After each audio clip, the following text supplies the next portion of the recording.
오늘 말씀은 전규의 처하나입니다. 제일 오른쪽, 왼쪽인가요? 오른쪽이다. 오른쪽에 사람 어떻습니까? 돈이 많습니까? 적습니까? 제일 오른쪽. 많아요? 저에 비해는 많지만, 저에 비해 많지만은, 다른 사람에 비해서 어때요? 적죠. 제일 왼쪽의 사람이 그래도 가장 많은 돈을 가지고 있습니다. 전규의 처하나. 무리 중에 한 사람이 이르되 선생님 내 형을 명하여 유업을 나와 나누게 하소서 하니 이르되 재산 분할입니다. 유업이라고 하는 것이 재산이에요. 상속한 거. 부모님이 돌아가셔서 아버지가 돌아가셔서 상속을 받았는데 유대 법은 어떤 법이냐면은 아들이 둘 있으면은 재산을 3으로 나눕니다. 2개는 누구? 마지. 그 다음에 둘째가 막내가 1개. 형제가 5이 있으면 6으로 나눕니다. 6으로 나눠서 두 몫은 2개는 장자.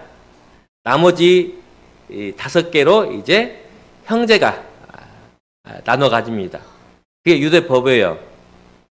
근데 이 한 사람이 재산을 나눠 받았는데 불만인 것 같아요.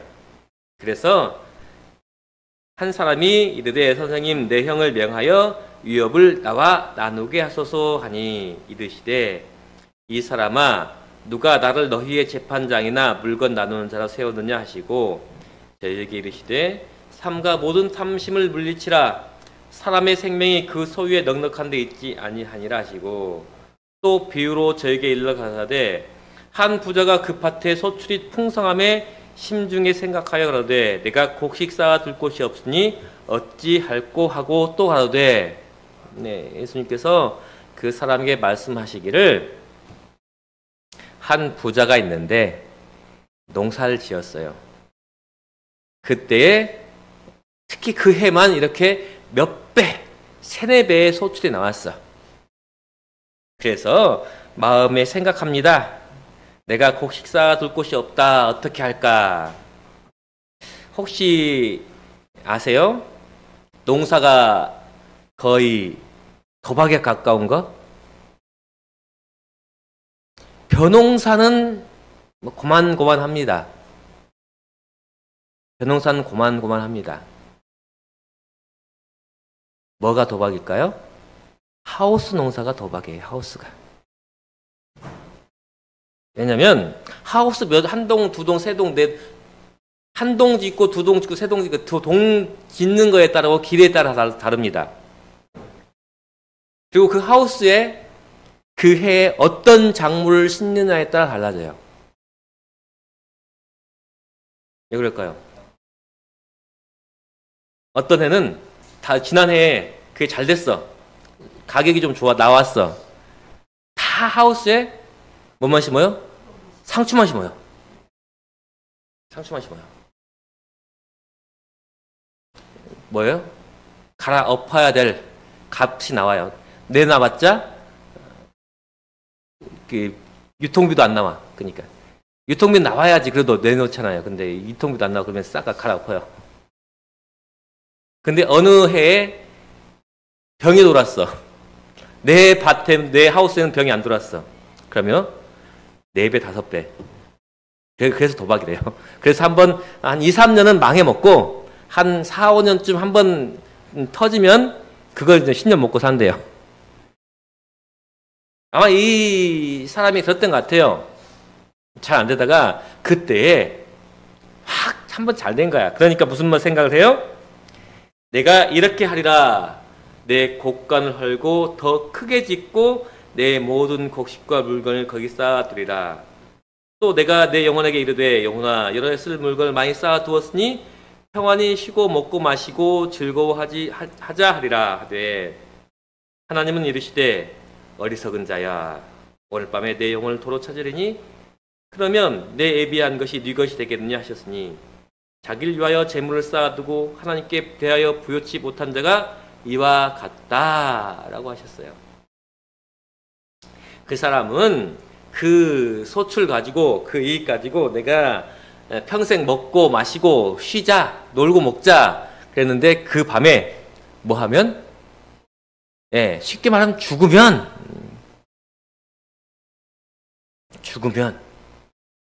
그것이 누가 쓰고 먹고 마시고 놀겠느냐? 자식들 맞아요. 자식들이나 그렇지. 의사들 다 선망하잖아요. 지금은 의사가 최고입니다. 그렇죠? 돈도 많이 벌고 그래도 사회적으로 하지만 뭐 요즘 들어서 뭐 그런 신뢰가 떨어지긴 했지만 그래도 그나마 한 20년 전에는 누가 최고였어요? 건축 기술 가진 기술자, 그 다음에 IT 기업, 그러니까 컴퓨터 공학 박사들, 뭐 그런 사람들이 우대를 받았어요. 그래서 의대 가느니 차라리 서울 공대 간다 그랬어요. 근데 지금은 이제 또 이렇게 의사 쪽으로 많이 바뀌었죠.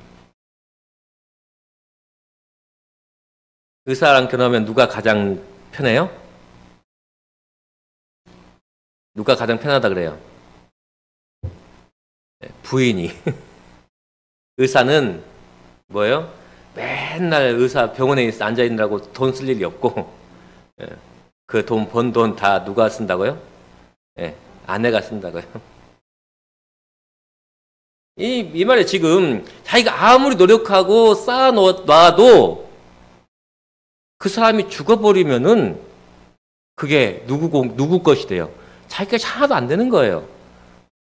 지금 이 사람에 대해서 그래서 실물교훈은 말씀하시길 뭐하냐면은 그리스도께서는 이 어리석은 부자의 비유로서 이 세상의 것을 저희가 소유할 전부로 삼은 자의 어리석음을 보여주셨다. 뭐라고요? 이 세상에서 열심히 일해가지고 그것 자기 통장에 넣어놓고 그것으로 먹고 살고 결국 그냥 죽으면 끝이라고 생각하는 사람에 대해서 말씀해 주셨다고요.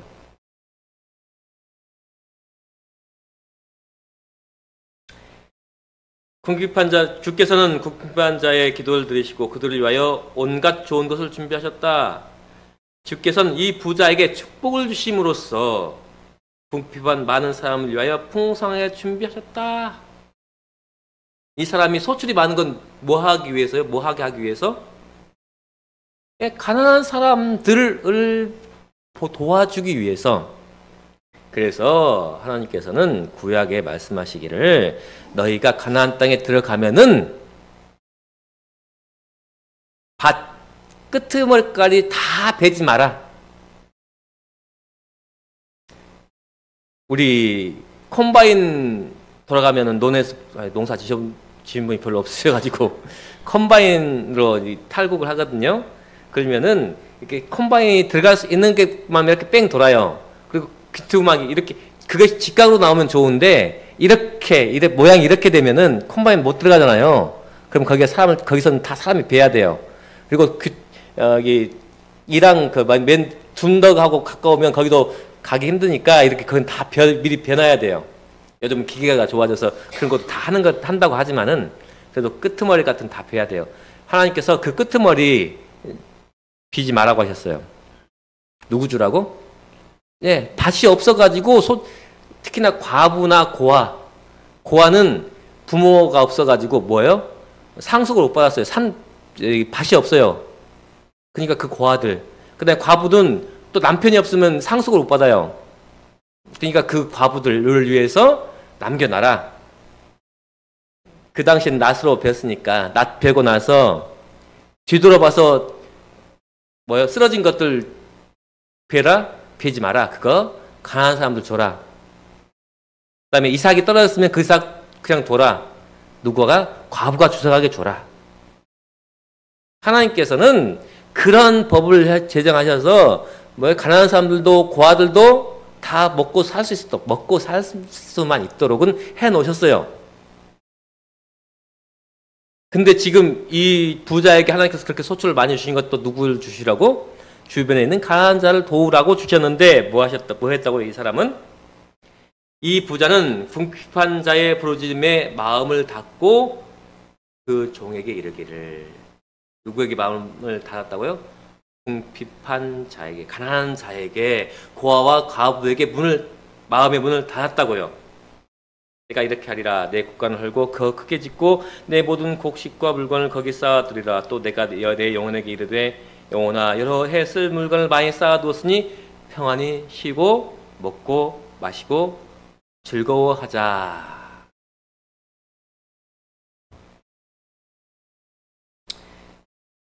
계속해서 이렇게 말합니다. 이 사람의 목적은 도살될 짐승의 삶의 목적보다 나은 것이 없었다.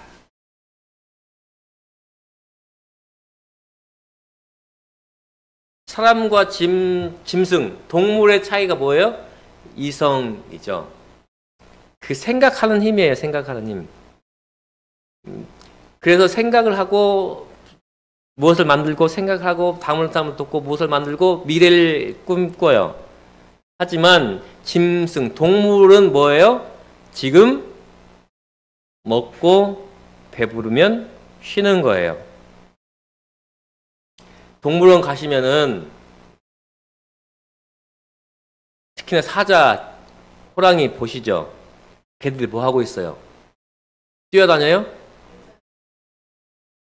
그냥 드러누워 있어요. 다큐멘터리 보면은 사자와 호랑이가 뭐예요? 전력으로 달려가서 뭐예요? 싸워서 자기 덩치보다 2배 큰 소도 넘어뜨리고 영양도 넘어뜨리고 사슴도 넘어뜨리고 그러잖아요. 사슴이 얼마나 빨리 달려요. 근데 그 사슴을 달려가서 목을 떨어뜨려서 목을 물어가지고 숨통을 끊어놓는다고요. 뭐 하기 위해서? 이거 먹기 위해서. 그런데 동물원의 사자, 호랑이는 어때요? 망고 땡에 누워가지고 아무것도 안 해. 뭐나 움직여요? 곰은 움직여요. 뭐 먹으려고? 던져주는 건빵 먹으려고. 실제로 사파리 가보면은 진짜 동물원뿐만 아니라 저기 그 아프리카 그 밀림 그다음에 초원 가서 사자를 보면은 하루 종일 들어누워 있대요. 그러다가 밤에 일어나가지고 뭐해? 밤에 일어나서 그때서야 이제 사냥을 시작한대요. 배고프니까. 그러니까 이 짐승들이라고 하는 것은 배가 고프면 움직이고 배부르면은 들어누워 자요. 다른 생각이 아예 없대요.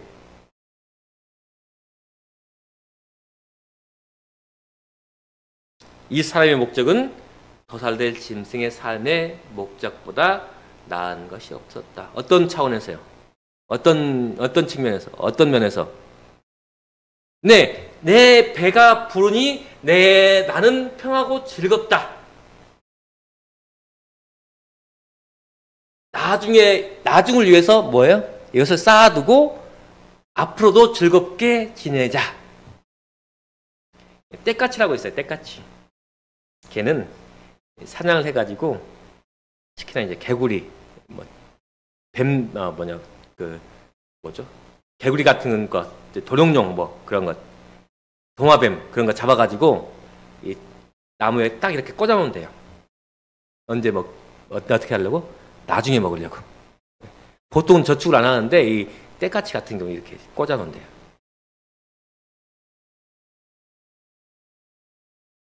표범은 잡아가지고 일단 나무로 올라갑니다. 치타나 표범 같은 경우는 왜 그럴까요?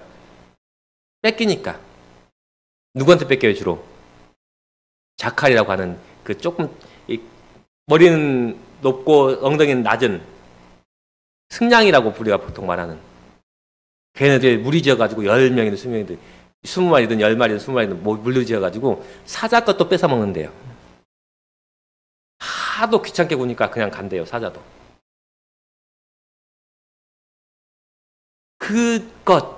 그런 동물들의 수준에 이 사람은 뭐 한다고요? 남아있다고요. 그래서 부조화 선전이 이렇게 말해요. 유격의 방종은 지력을 약화시키고 영혼의 가치를 저하시킨다. 동물적 기호에 무한적으로 도덕적, 지적 능력은 마비된다. 그리고 정욕의 노예가 된 자는 하나님의 율법의 신성한 의무를 깨닫고 속죄의 감사함을 알고 영혼에게 바른 가치를 부여하는 일이 불가능하다. 네. 육욕의 방종은 지력을 약화시키고 영혼의 가치를 저하시킨다. 우리의 욕망이, 욕구가 우리가 가져가는 것이 그냥 이 생에서의 먹고 마시고 즐기는 것에 멈춰 있다고 하면은 어느 수준이라고요? 그냥 동물 수준이라고요. 근데 하나님께서는 우리를 어떤 모습으로 창조하셨어요?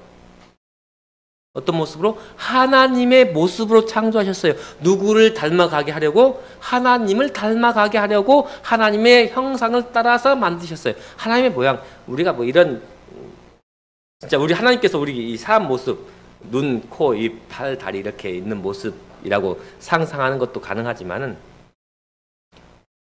어떤 면에서요? 하나님께서 다른 존재를 만드시고 그 다른 존재를 위해서 봉사하시는 것, 그러한 모습으로 우리를 만드셨다고 하는 거예요.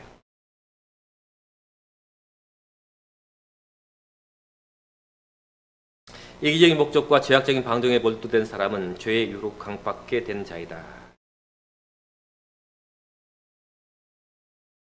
그들은 저희의 부족과 위험을 깨닫지 못한다. 그들은 그리스도의 사랑을 알지 못하고 그분의 의로운 기별을 마치 저희와 아무런 상관없는 것처럼 간과해버린다.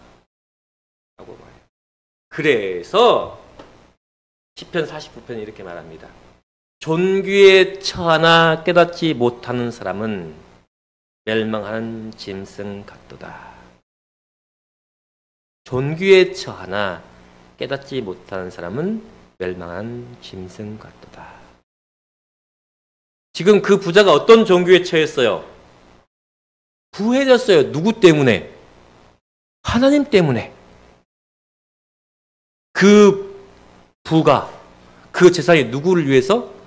하나님께서 창조하시고 기르시는 다른 이들, 즉 가난한 자들을 위해서 하나님께서 그를 주셨는데 그것을 나눌 생각 없이 뭐 했다고요?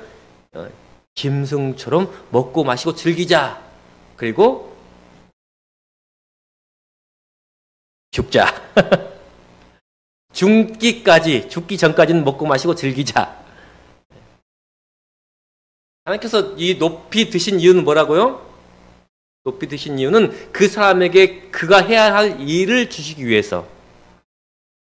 뭐 제가 맨 처음 적게 받은 사람이 있었죠. 적게 받은 사람.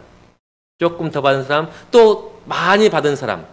그런 사람들은 무엇이 있어요? 그것이 하나님께서 존귀케 하시고 그것을 그 존귀에 처하게 하신 이유는 있다고, 이유가 있다고요. 이유가. 그래서 그 이유를 우리가 알고 내가 무엇에 부한가, 지식이 많은가, 지혜가 많은가, 아니면 재물이 많은가, 그것을 깨달아야 한다고요. 지혜를 많이 받은 사람 중에 가장 많은 사람이 누구예요? 성경에서 솔로몬이에요. 솔로몬. 이런 게 상에 보면은 이 솔로몬이 하나님께 1000번의 제사를 드립니다. 하나님께서 꿈에서 나오셔서 내가 너에게 뭘 줄까? 권력을 줄까? 제사를 줄까? 그랬더니 이 솔로몬이 이렇게 말해요. 하나님, 저게 무엇을 주시라고? 지혜를 주십시오. 누가 주의 이 많은 백성을 재판할 수 있사오리까? 지혜로운 마음을 종에게 주사 주의 백성을 재판하여 선악을 불변하게 하옵소서. 그게 하나님의 마음에 너무 들었어요. 네가 재산도 원치 않고 권력도 원치 않고 이 백성을 다스릴 지혜를 주니 내가 너에게 권력도 주고 뭣도 주겠다? 재산도 주겠다. 그래서 그 솔로몬만큼 재산 많고 솔로몬만큼 나라를 크게 번영시키고 한 사람이 없었어요. 근데 이 솔로몬이 맨 처음 그 다음 이야기가 이겁니다. 재판을 하는데 어때요? 이 이제 창기라고 하죠. 우리 요즘 말로 하면 창녀. 그러니까 한 집에 살았어요. 근데 둘 다 임신을 했어요.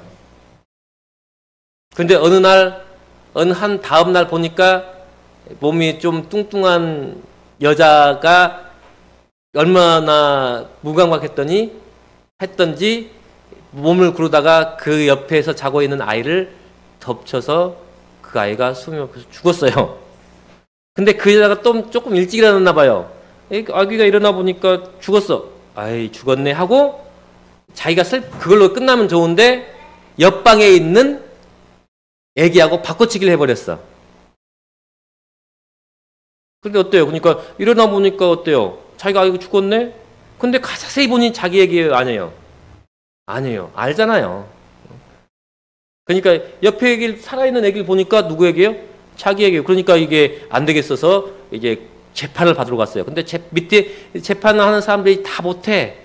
결론을 못 내려. 그러니까 천부장에 가고 백부장에 가고 천부장에 가고 요즘 말로 하면 초심, 재심, 이제 고등법원까지 간 거예요. 이제 왕 앞에까지 간 거예요, 이게. 갔더니 왕이 딱 하는 말이, 그래? 야, 그 애기 반으로 잘라서, 살아있는 애기 반으로 잘라서 반절은 이 아줌마 주고 반절은 저 아줌마 엄마 줘라. 그러니까 자기 애기가 아닌 엄마는 그렇게 해주십시오. 빨라가지고 이 애도 죽여서 저 엄마도 저 아줌마도 애기 못 갖고 나도 안 갖게 해주세요. 근데 이제 어때요? 친엄마는 마음이 뜨거운 그 살아있는 애기를 어떻게 죽여요? 그러니까 아니요, 내가 포기하겠습니다. 죽이지 마시고 저 아줌마에게 주세요. 그러니까 뭐라 그래 솔로몬이? 야, 애기를 포기한 아줌마에게 애기를 줘라. 친엄마다. 그 말을 듣고 사람들이 놀래고 솔로몬 왕을 두려워하게 됐어요. 지혜는 어디다 써야 돼요? 그렇게? 그런 데다 써야 돼요. 근데 요즘 사람들은 그 지식과 지혜를 어디다 써요? 다른 사람들 뒤통수 치는 데 써요. 제가 예전에 말씀드린 것 같아요. 사기 치는 사람이 정말 지식과 지혜가 없으면 사기를 못 친다고요. 왜요? 그 사람이 돼야 돼요. 변호사 사기를 치려면 변호사처럼 공부를 해야 돼요. 최소한. 그만큼의 지식을 알아야 돼. 돈 가지고 사기 치려면 돈의 흐름을 알아야 돼요. 경제를 그만큼 알아야지 사기를 칠 수 있는 거예요. 다단계 하는 사람들이 웬만큼 해서 다단계 할까요? 아니요. 그 사람이 혹 할 만큼. 젊은 사람도 혹 할 만큼. 덕은 뭐예요, 덕은? 덕은, 사람을 아우르는 거예요. 다윗과 함께 갔던 자 중에 악한 자와 비리들이 다뤄되 그들이 우리와 함께 가지 아니하였으니. 이게 무슨 이야기냐면, 다윗이 전쟁하러 나간 다윗과 600명이 전쟁을 하러 갔더니 그 사이에 침략군이 와가지고 그 마을을 내 사람들을, 그러니까 아내들과 자식들 다, 그 다음에 재산을 다 뺏어가지고 가버렸어요. 전쟁에 돌아왔어요. 그랬더니 마을에 아무도 없는 거야. 그래서 급히 쫓아가가지고 쫓아갔어요. 근데 이제 600명인데 200명은 좀 힘이 덜했어요. 그래가지고 저 너무 힘들어요. 같이 못 하겠어요. 그래, 그럼 너희가 여기서 짐 지키고 있어. 우리가 싸우고 올게 하고 400명은 가고 200명은 남았어요. 그래서 400명이 가져가지고 밤에 급습을 해가지고 그 사람들 다 죽이고 그 사람들이 다른 마을에서 뺏은 물건들이랑 뺏긴 물건들이랑 자식들이랑 또 부인이랑 그리고 또 다른 데에서 잡혀가는 사람들 다 몰 수 있게 그냥 다 가지고 왔어요. 그럼 어떻게 해야 될까요? 그 400명하고 200명 이 사람들이 하는 말이 400명이 하는 말이 야, 이 200명 뭐예요? 같이 싸우러 안 갔어. 그러니까 얘네들은 쫓아보내자. 누구 어떻게? 그냥 부인하고 자식만 들려보내서 쫓아보내고 우리 400명이 그 재산과 다른 데서 뺏어온 것들 그거 다 우리 400명은 나눠 먹자. 그게 합리적이에요? 일견, 그렇죠. 같이 일을 하고 목숨을 걸고 싸운 사람은 400명인데 남아있는 사람 200명 뭐 굳이 챙길, 특히나 옛날에는 요즘같이 그렇게 윤리가 도덕이 그렇게 발달하지 않았어요. 그래도 되니까 이 사람들이 그런 제안을 한 거야. 근데 다윗이 뭐라 그랬어요? 나의 형제들아, 여호와께서 우리를 보호하시고, 누가? 전쟁 400명 너희들 나갔는데 너희들이 해서 그거 이겼다? 아니다. 누가? 여호와께서 우리를 보호하시고 우리를 치러 온 그 군대를 우리 손에 붙이셨다. 그가 우리에게 주신 걸 너희가 이같이 못할. 야, 너희가 했다고 하지만 너희들이 다 했냐? 아니다. 누가? 하나님께서 하셨다. 네, 그 이야기입니다. 이거. 전장에 내려갔던 자의 분깃이나 소음을 곁에 머물렀던 자의 분깃이 일반일지니 같이 분배할 것이니라 하고, 그날부터 다윗이 이것으로 이스라엘의 규례와 율례와 규례를 삼았더니 오늘까지 이러니라.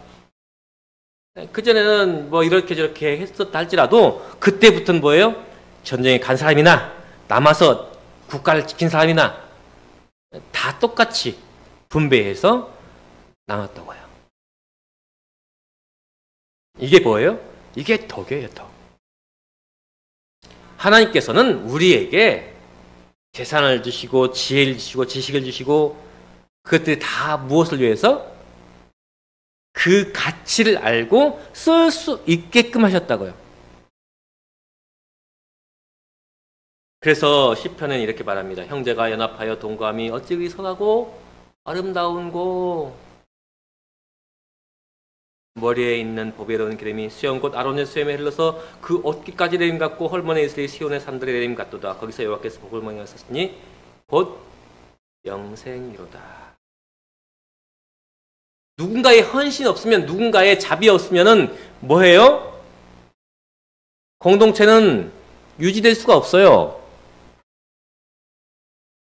형제가 연합하여 동거함이 어찌 그리 선하고 아름다운고.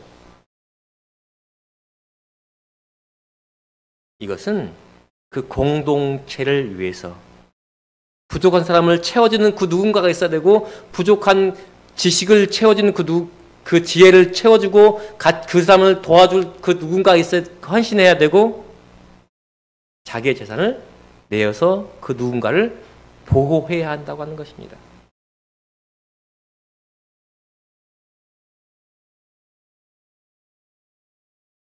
이 부자는 그렇지 못했다고 하는 거예요. 재림교인의 종기는 어떤 것일까요? 이 마지막 시대의 재림교인의 종기는 바로 여자의 남은 자손으로서 하나님의 계명을 지키며 예수의 증거를 가진 자들이라고 말하고 있어요. 성도들의 인내가 이긴다니 저희는 하나님의 계명과 예수의 믿음을 지키는 자라고 말합니다.